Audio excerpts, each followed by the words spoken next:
Welcome to Revolutionary Talk, episode 3 in the sound series. As you see here, it is about crystal bowls. Ding-ding-ding. I gotta say, this is probably the coolest looking one, in my opinion. Oh. Looks very futuristic. Yeah. This looks like some, this is an antique. This is the future, right? Well, that is an antique. But yeah. What is the difference between the two? Well, the metal ones, historically, are from Tibet, the Himalayan region, and all the way back, centuries, few centuries. Whereas these crystal or quartz crystal bowls, and I've seen them as other crystals too, infused with other crystals, that these started really coming into the picture in the 90s as a byproduct of the computer industry and the computer chips. Oh, yeah. I was gonna say, it looks high tech for a bowl. Yeah. Well, I guess Pretty crazy. the story is that this was basically these cauldrons were in the trash and somebody noticed that they had a really nice tone to them. And so that kind of stemmed off, all these singing bowls stemmed off of that finding. Wow. Are these two the same bowl on like energy center chakra? No, I'm not exactly sure what specific one that metal one is, but this heart or this quartz crystal bowl is a heart chakra bowl. That one didn't tell me. I thought I'd listen to it for a second. It didn't say anything. Oh, this is the heart. That's the cool thing, though, about the Tibetan ones, because they have the multiple you were metals saying in it. It can resonate with all of the chakras. Wow. Interesting. Very cool.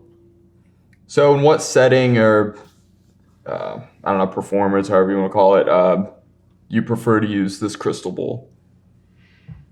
I oftentimes like to use the crystal bowls with the sound bath, as a group. Okay. Yeah. Where needing to fill out the space more. The Tibetan ones are great as well, but projecting them may not always be as loud as the crystal bowls. Very cool. That makes sense. I gotta say, this one's a lot louder than that one, but this one just fills the room, the acoustics so much more. Like it feels like a higher or more fill. I don't even know how you say that, but it's just it takes over the space. Yeah, it fills the space a lot better. Yeah, listening to them, whether it's over the speaker or in person, feeling the bowls through that sound. People have said that it really they feel it through their entire body. Cool. Yeah. Wow. That's awesome. And I believe you could probably check these out in some of our online virtual options as well if people want to hear it for themselves. Yes. I feature these in every single sound bath that we have on there. Ooh. Oh, yeah. And the cool thing about these crystal bowls too, and the Tibetan ones, they're tuned to the natural 432 hertz A note. Ooh. So What does that even mean? There's somebody who in doesn't a know. nutshell, it's very calming. Our bodies are and minds are more receptive to that tuning. What is so special about 432 hertz? I see that everywhere. Is that like the frequency of like the world or something? It's the natural frequency, yeah. So it's a lot of our music instrumentally over the last 100 or so years has been tuned to an A note being at 440 hertz. Okay. So slightly different. But when you start to learn about and listen to the variations of the 440 tuned music versus the 432 hertz music, just notice how your body feels between the two. So Makes sense. Cool. Interesting. Holy moly. Yeah. I'm still coming back from having my head in there. Lots of hidden little tidbits amongst these bowls too. It's pretty interesting to learn about.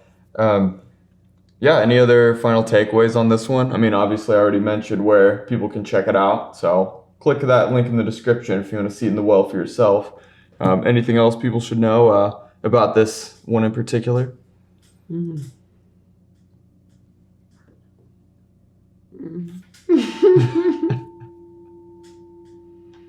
yeah, I would just say listen to it, see what it does for you. Let us know, because it's hard to explain how it is until you've until you've done it. Very subjective. Yeah. Yeah. I feel that. Yeah, and I don't want to put a pre-perceived message into Yeah. the mind either. So For sure. yeah. Yeah. Cool. Yeah, it's kind of the fun thing is about all these. It's kind of I don't know, subject to interpretation or for your personal use. So be sure to check it out and let us know how it affects you. So next week we wrap up the sound series. So be sure to subscribe and stay tuned for that.